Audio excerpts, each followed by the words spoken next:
Et toi, Véro, tu voulais aussi nous parler d'une mobilisation, d'une lutte collective qui a été cherchée, mais vraiment aussi très très largement, de la collaboration de plein de différentes personnes et de différents acteurs, et qui a mené à ce que toi tu appelles une extension du droit des personnes sans papier sur le territoire. Donc moi j'avais effectivement envie de rendre hommage en fait au collectif Zone Neutre, qui est un collectif de personnes sans papier essentiellement, mais aussi de personnes demandeurs d'asile qui sont en attente de la qualité de réfugiés. Le collectif Zone Neutre, c'est un collectif d'environ 70 personnes, et depuis 2020, ce collectif passe d'une occupation à l'autre, ensemble, très très solidaires. Et ce collectif est soutenu effectivement par toutes sortes de citoyens militants, mais aussi par des associations plus instituées, par des avocats, par le Front anti-expulsion, etc. Donc c'est vraiment une belle expérience de solidarité. Et en fait, en octobre 2023, le collectif Zone Neutre, début octobre, donc on est vraiment à l'aube de l'hiver, pénètre dans une maison de repos et de soins, rue de Lintout, à Schaerbeek. Cette maison de repos et de soins, gérée par Orpea, donc était, comme je disais, vide depuis au moins 4 mois. Et en fait, à peine les 70 personnes rentrent dans ce lieu avec une quinzaine d'enfants, une possibilité d'avoir accès à des chambres, donc c'était quand même assez inouï de donner de la vie à tout ce vide d'occupation. Et bien très vite, les propriétaires du bâtiment font ce qu'on appelle une requête unilatérale, donc ils vont seuls devant le juge en disant on ne connaît pas l'identité de ceux qui ont pénétré dans notre bâtiment, et donc madame, monsieur le juge, veuillez les expulser, nous sommes dans notre droit le plus absolu. Et ces requêtes unilatérales, effectivement, peuvent se faire lorsque celui qui l'introduit prétend ne pas pouvoir trouver l'identité d'une des personnes. Et donc, il y a évidemment un jugement qui est rendu très vite dans la foulée, un jugement d'expulsion.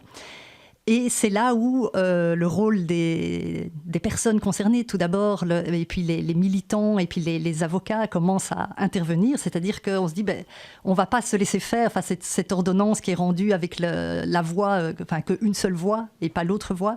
On va contre-attaquer. On fait ce qu'on appelle une tierce opposition, et on fait revenir l'affaire devant le tribunal pour avoir un débat contradictoire en disant il y a le droit de propriété des uns, mais la propriété qui est laissée vide et sur laquelle les gens spéculent, c'est de la prédation. Et face à cela, il y a des gens qui sont, en manque de logement et qui sont dans l'indignité la plus totale. Oui. Et donc, il faut que le juge puisse trouver le chemin des valeurs à protéger là-dedans. Il s'ouvre à l'idée qu'on pourrait négocier une convention d'occupation précaire pour que les 70 personnes soient hébergées. Et donc, on négocie ça. Et finalement, les personnes vont être hébergées pendant 8 mois. Donc 70 personnes pendant 8 mois, c'est pas rien. Et en fait, les propriétaires comprennent, comme je disais, qu'il y a pour eux un avantage économique parce qu'ils ne doivent pas payer de taxes sur les immeubles vides. Il y a un avantage au niveau de la sécurisation du bâtiment puisqu'il n'est pas pris d'assaut par des gens qui pourraient avoir des mauvaises intentions de vandalisme, de destruction. Et puis aussi, on sait qu'un bâtiment occupé est toujours mieux préservé qu'un bâtiment vide, et donc ça continue à valoriser le bâtiment. Donc il y a évidemment des arguments utilitaristes qui convainquent les propriétaires, mais pas que. On sent qu'ils sont quand même touchés par une réalité qu'en général, ils ignorent. Et donc, quand je dis que ça participe aussi à la consécration des droits pour les personnes sans titre de séjour, c'est qu'en fait, on voit qu'à travers le droit, c'est pas parce que les personnes n'ont pas de titre de séjour qu'elles n'ont pas une base de droits incompressible, et notamment les États, normalement, par rapport aux personnes sans titre de séjour, doivent assurer ce qu'on appelle l'hébergement d'urgence. Mmh. Mais évidemment, tous les services étant saturés, les personnes sans titre de séjour sont souvent laissées sur le côté. Et là, en fait, la COCOM, ici, en région bruxelloise, se dit, si les personnes s'organisent, il y a une convention d'occupation précaire, il y a quelque chose qui se stabilise, eh bien, on va, nous, la COCOM, prendre en charge les frais d'énergie, d'eau, l'assurance du bâtiment. Et donc, il y a une sorte de triangulation entre le propriétaire, les occupants, les pouvoirs publics.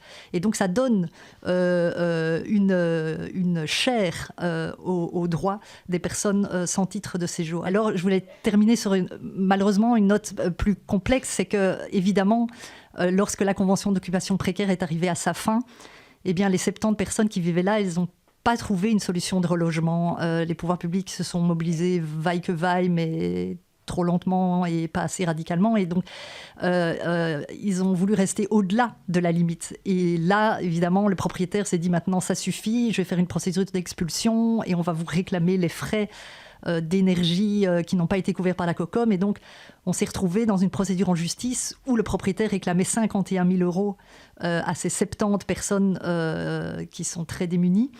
Et finalement, on a pu, devant la justice de paix, réduire à 17 000 euros. Voilà, en mobilisant toutes sortes d'arguments. Aussi, quand Julia disait tout à l'heure, ça fait jurisprudence, et que oui, en fait, les droits se conquièrent lentement, mais ils se conquièrent quand même.